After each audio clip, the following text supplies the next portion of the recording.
What's up, world? It's Will Penn. Today we're going to be talking about SPL, or sound pressure level testing, the MECA way. You have my vehicle, Honda Civic.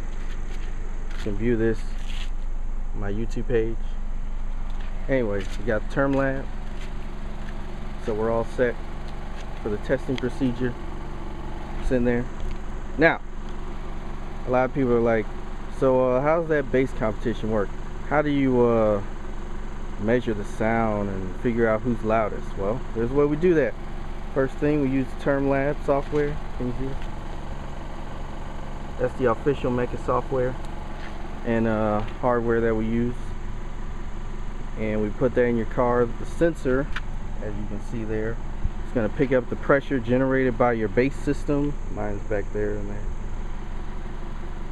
And we go from there and determine who's loudest by who generates the most pressure at the microphone. Oh, you can see me. Look at me. Anyway, now, as for classes, that's by cone area and fusing.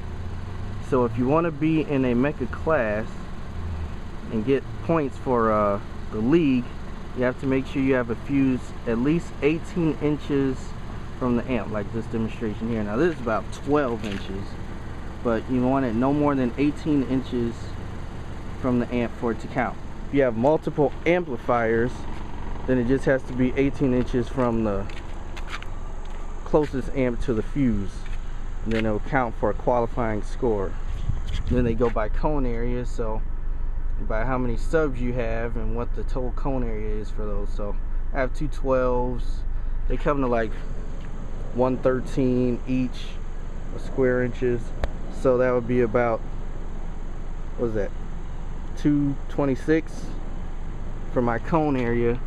So if I were to use that 150 amp fuse over there and these two 12s, I would be in a Street 3 class, since I'm all in the trunk. Then there's a modified class and all that stuff, depending on how your build is. Now the mic placement is where everybody gets thrown off. For MECA, it's a unique placement. It's on a headrest stand. The stand is 26 inches off the seat to imitate your actual head, where it would be as you see it compared to the headrest.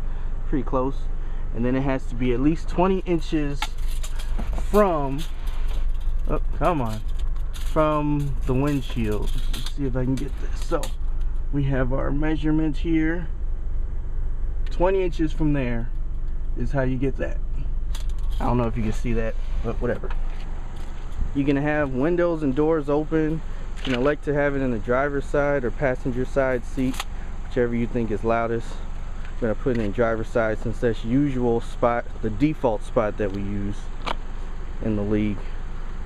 Then from there, you have 30 seconds to get as loud as you can to crank it or yank it. So let's go over here.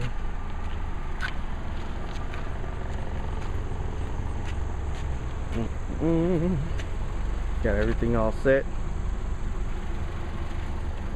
and I can start my countdown, and it's live, so it's measuring.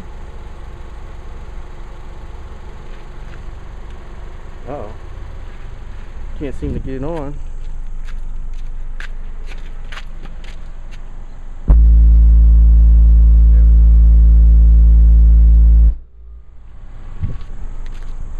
So there you go. That's a burp. And got to 139.6 on that burp. So the 30 seconds is done, and that would be your score. I'm gonna cancel that because we don't really want that score to save.